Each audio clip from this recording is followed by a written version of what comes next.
Hello, welcome to my case study mini ethnography for SPED 360. I'm going to be presenting about education in Zimbabwe. So, my interviewee, I decided to call him Philip as a pseudonym. Uh, so, based on his experience, he told me that he was born in Zimbabwe and he was the second born of a family of six children, and he grew up in the rural areas. So his father was a factory worker and his mother was a stay at home spouse. His parents were of average income, and through the amount of money that they were able to save up, they were able to help Philip and the rest of his siblings attend primary, secondary, and university in Zimbabwe. But unfortunately, it wasn't perfect. Uh, as depicted by this picture, though this is not Philip, but just a depiction.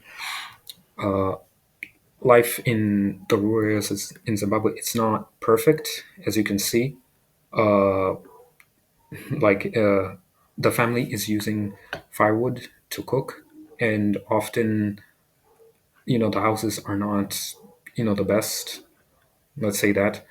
So you can imagine how difficult it would be to learn underneath these conditions, especially, with one father who's working whilst the mother is not working. On top of that, the rural areas are the equivalent of a farm. So oftentimes, Philip and his family and his siblings would have to, rear cattle, take care of the goats and the sheep, and so on and so forth. And again, there is no electricity, so that's even more frustrating because you often have to read by candlelight. So as we move on, in high school, he Philip was inspired to become a teacher by his fellow uh, teachers. So he decided to enroll in a teachers college. So the program he took had 1 year, which was the first year was full time. The second year was split into two. 6 months would be for learning, the other 6 months would be for teaching, and the third years were his final exams. So during the second year, enrolled at a primary school as an attachment or internship. There, he gained lots of valuable experience, and I believe he taught there for a good 15 years or so. So, this, as an example, is what a good majority of typical schools in rural areas are like. They are not the best, as you can see, and the teachers have to make do with what they have.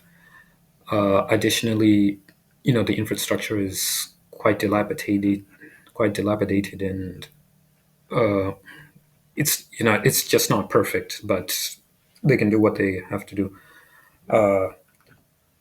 So, as he taught, he also experienced great difficulties, which were, as we mentioned, lack of infrastructure, corporal punishment, electricity issues, and poverty. So, I'll go with each of these one by one. So, as mentioned before, lack of infrastructure. Many schools are, quite frankly, run down. Sometimes students would have to learn in out in the open, and I don't even know how they managed, but somehow they managed to learn and succeed. Luckily, it's not completely black and white because some schools would eventually save up enough money and be able to build themselves up into better schools with more buildings and better infrastructure for the children. The next thing is also corporal punishment. In Zimbabwe, teachers and parents can hit children. However, corporal punishment in schools has been banned, so it's not much of a problem anymore. But in the home, it's still an issue. Electricity issues are also a major concern. This forces many families to have to resort to candlelight or other alternatives such as a generator. They also have to cook by firewood, and it's quite a hassle. Poverty, again, because many people in the rural areas live poor, they have to, travel, as depicted in this picture, they have to travel to a nearby well, fetch water for the entire family. You know, like lack of electricity, as mentioned before. Education is seen as the as a way for children to rise above these things, but it's not always perfect because sometimes some families will run out of money and children might not be able to continue their studies. Philip mentioned that sometimes, in the case of, let's say, a really good student was not able to have their school fees paid, the teachers would pool their funds together and pay for that student's school fees. So you can imagine. But in many other cases, some children are not lucky. They don't always get to have their school fees paid off by teachers, and as young as they are, many children stopped going to school and they started taking jobs to support their family.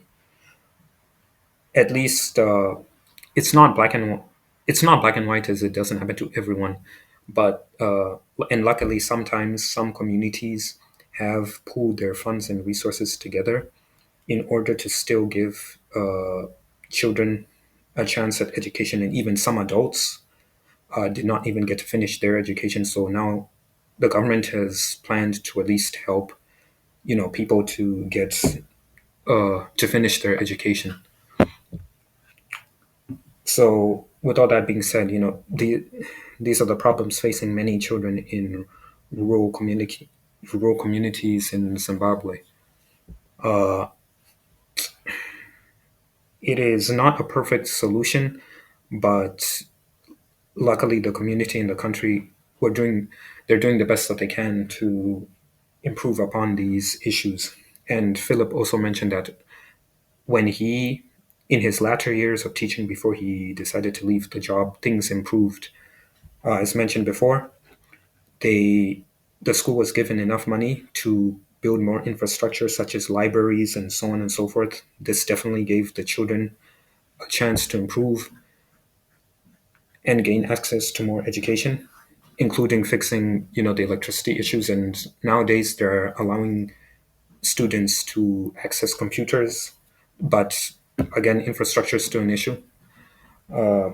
So with all that being said, this has been my presentation. I hope you have learned something new.